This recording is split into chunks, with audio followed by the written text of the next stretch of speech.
Hello friends and students. आज हम अपने पिछले पार्ट 4 को आगे कंटिन्यू करने वाले हैं। आज हम सेक्शन नंबर 83 से लेकर के 87 बी तक पढ़ेंगे।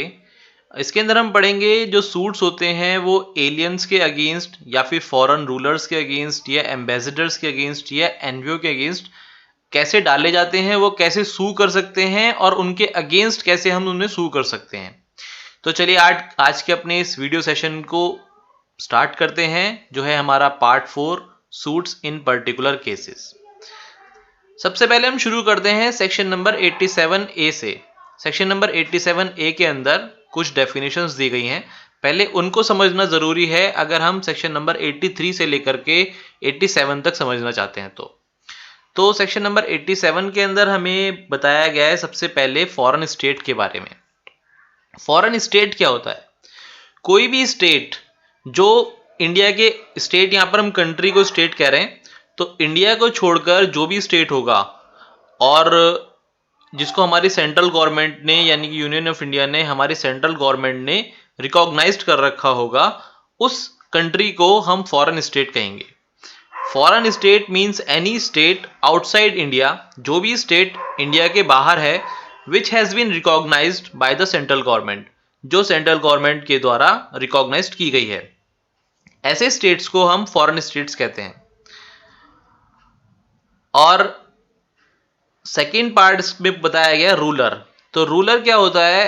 इन any relation to foreign state, किसी भी फॉरेन स्टेट के रिलेशन में जो person means the person who is for the time being recognised by central government to be the head of the state. तो जो भी पर्सन होगा उस फॉरेन स्टेट का, जो हेड ऑफ द स्टेट होगा उस टाइम पर, जो हेड ऑफ द स्टेट होगा, जिस फॉरेन स्टेट को हमारी सेंट्रल गवर्नमेंट ने रिकॉग्नाइज कर रखा है कि ये फॉरेन स्टेट है, उस स्टेट का जो हेड ऑफ द पर्सन होगा उसको हम कहेंगे रूलर। जो हेड ऑफ द स्टेट होगा उसको हम रूलर कहेंगे। अब इसके अंदर हम सेक्शन 87 को भी यही समझ लेते हैं। The ruler of a foreign state may sue and shall be sued in the name of his state. यानी कि जैसे हमने देखा, हमने भी पीछे पढ़ा कि अगर हम अपने स्टेट के गवर्नमेंट के खिलाफ कोई केस डालते हैं तो हम वहां पे लिखते हैं स्टेट, और हम सेंट्रल गवर्नमेंट के खिलाफ कोई केस डालते हैं तो हम लिखते हैं यूनियन ऑफ इंडिया। तो उसी तरीके से अगर हम किसी रूलर ऑफ फॉरेन स्टेट को सू कर रहे हैं तो हम उसके अंदर उसको, जो उसके स्टेट का नाम होगा, उसको उससे डिफाइन करेंगे। अपने जो कोर्ट के अंदर जो हम केस बनाएंगे उसके अंदर जब हम उस पार्टी का नाम लिखेंगे तो वो जो उसके स्टेट का नाम होगा, हम उसका स्टेट का नाम वहां पर मेंशन करेंगे। और एक चीज और मैं बता दूं आपको कि जितने भी फॉरेनर्स होते हैं, जो उनको हम एलियंस कहते हैं। एलियंस वो नहीं जो मार्स या जुपिटर पर रहते हैं, बल्कि जो इंडिया से बाहर रहते हैं उनको हम कहते हैं एलियंस। तो ये टर्म्स हमें समझनी बहुत जरूरी थी अगर हम बाकी के सेक्शंस को समझना चाहते हैं। तो चलिए हम शुरू करते हैं सेक्शन नंबर 83 से। व्हेन एलियंस में सू, एलियंस मैंने आपको बता दिया, जो भी इंडिया से बाहर रहते हैं हम उनको एलियंस कहते हैं। तो एलियंस को हम कब सू कर सकते हैं? एलियंस के अंदर भी हमें दो फैक्ट समझने पड़ेंगे। सबसे पहले होता है एक एलियन एनिमी और एक होता है एलियन फ्रेंड। तो एलियन एनिमी कौन होता है? जो एक एलियन एनिमी, वो सब इस चीज को समझ लीजिए कि एलियन एनिमी वो होता है जिस स्टेट के साथ में हमारी एक वॉर चल रही हो, यानी कुछ डिस्टरबेंस हो, तो उस स्टेट को हम एनिमी स्टेट, जिस स्टेट को हमने एनिमी स्टेट घोषित कर रखा है, तो वहां का जो भी पर्सन होगा वो हमारे लिए एलियन एनिमी होगा। और जिस स्टेट्स को हमने रिकॉग्नाइज कर रखा है कि हमारा फॉरेन स्टेट है और ये हमारा फ्रेंड स्टेट है, तो उस स्टेट का जो भी पर्सन होगा वो हमारा एलियन फ्रेंड होगा। ठीक है ना?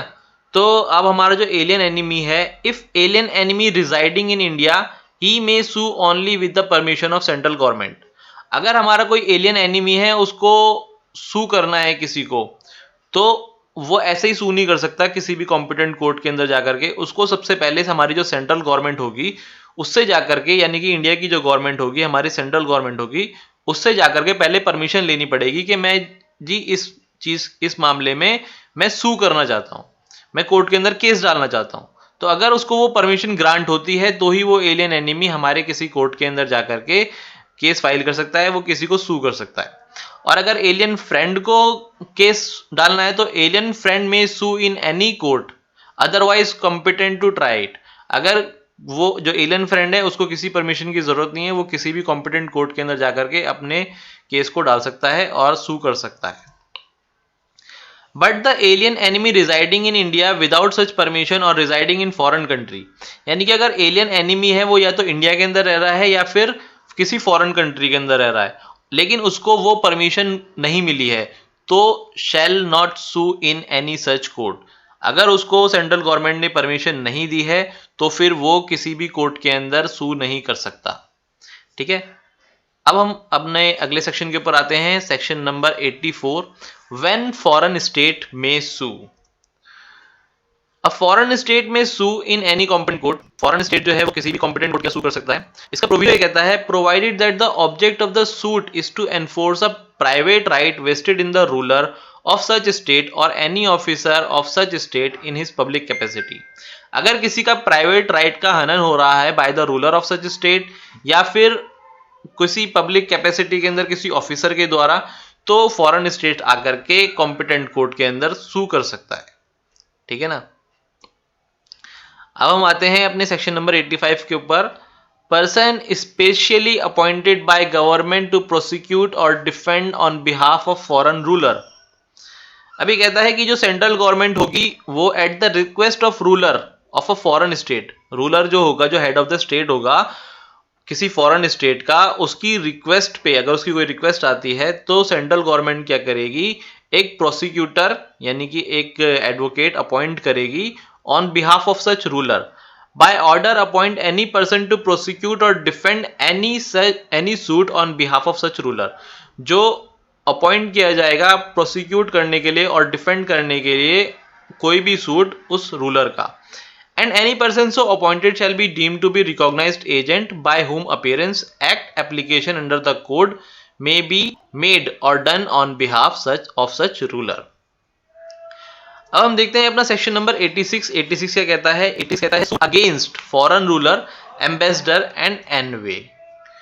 No foreign state may be sued in any court otherwise competent to try it except with the consent of central government certified in writing by secretary of to that government. यानी कि अगर कोई भी किसी भी फॉरेन रूलर के खिलाफ, ambassador के खिलाफ या एनवी के खिलाफ हमें सूट फाइल करना है तो उससे पहले हमें कंसेंट लेना पड़ेगा सेंट्रल गवर्नमेंट का, सर्टिफाइड होना चाहिए in writing by secretary to that government.